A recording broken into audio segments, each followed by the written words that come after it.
Question कर रहे हैं हम question 1.24 chapter number 1 chemistry class 11 दे के रखा है। डाई नाइट्रोजन मतलब N2, डाई मतलब दो nitrogen, di hydrogen react with each other, एक दूसरे से रिएक्ट करती हैं, अमोनिया बनाती हैं, इक्वेशन दी हुई है।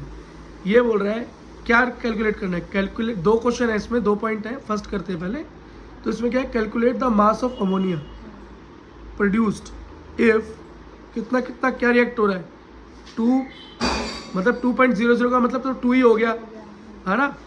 10⁻³ ग्राम डाई नाइट्रोजन है और 1 × 10⁻³ ग्राम डाई हाइड्रोजन है। लिख लो भैया क्या क्या दे रखा है, लिख लो। तो पहला हो गया 2 × 10⁻³ ग्राम और हाइड्रोजन क्या, डाई हाइड्रोजन 1 × 10⁻³ ग्राम। ठीक है, अब ये मास हमें कैलकुलेट करना, तो लिख दिया मास ऑफ NH3 निकालना है। बेटा एक चीज़ देखो, नंबर ऑफ मोल्स फाइंड करोगे, कैसे करोगे, गिवन मास बटे में मॉलिक्यूलर मास। तो बेटा मॉलिक्यूलर मास क्या है इसका, N2 का 28 है ना, 14 दूनी 28, और हाइड्रोजन का क्या हो गया, H2 का भाई 2 ही होता है मॉलिक्यूलर मास, बात खत्म। ठीक है, अब देखो यहाँ पर इसका आ गया, इसका आ गया, यहाँ पर फाइंड आउट करना है।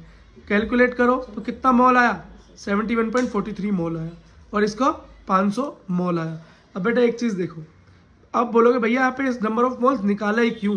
बेटा इसलिए निकाला क्योंकि यहाँ पर नंबर ऑफ मतलब टोटल मास निकालने के लिए हमको इसका, अगर हम नंबर ऑफ मोल्स नहीं निकालेंगे तो हम लिमिटिंग रिएजेंट नहीं बता पाएंगे कौन है, और इसको हम सॉल्व पूरा नहीं कर पाएंगे, इसलिए।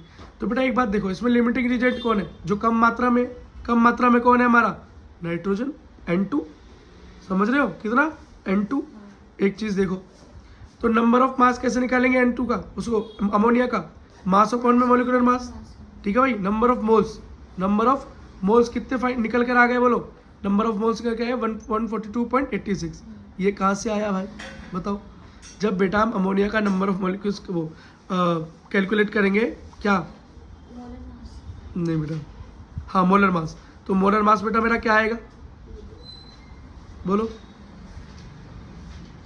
बेटा ये है ना, 71.43 इनको 2 से मल्टीप्लाई करेंगे तो इतना मोल आएगा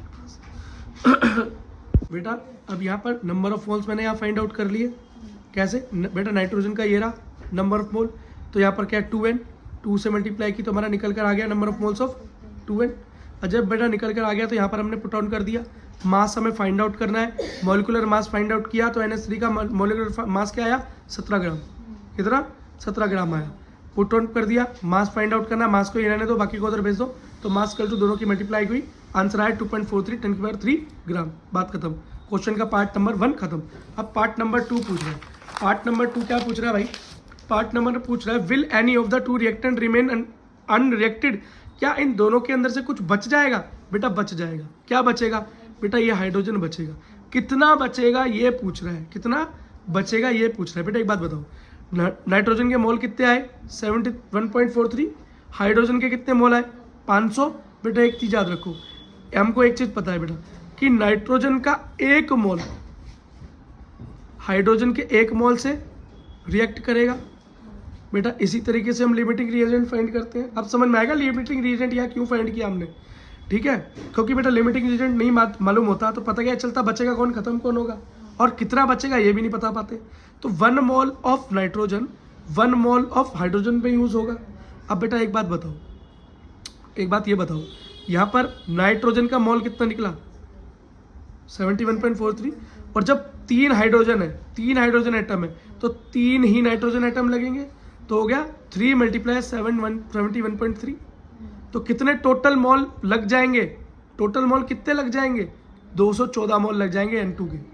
फिर भी हाइड्रोजन के कितने मोल रह जाएंगे, 500 में से माइनस कर दो 286 मोल रह जाएंगे। यही आपका आंसर है।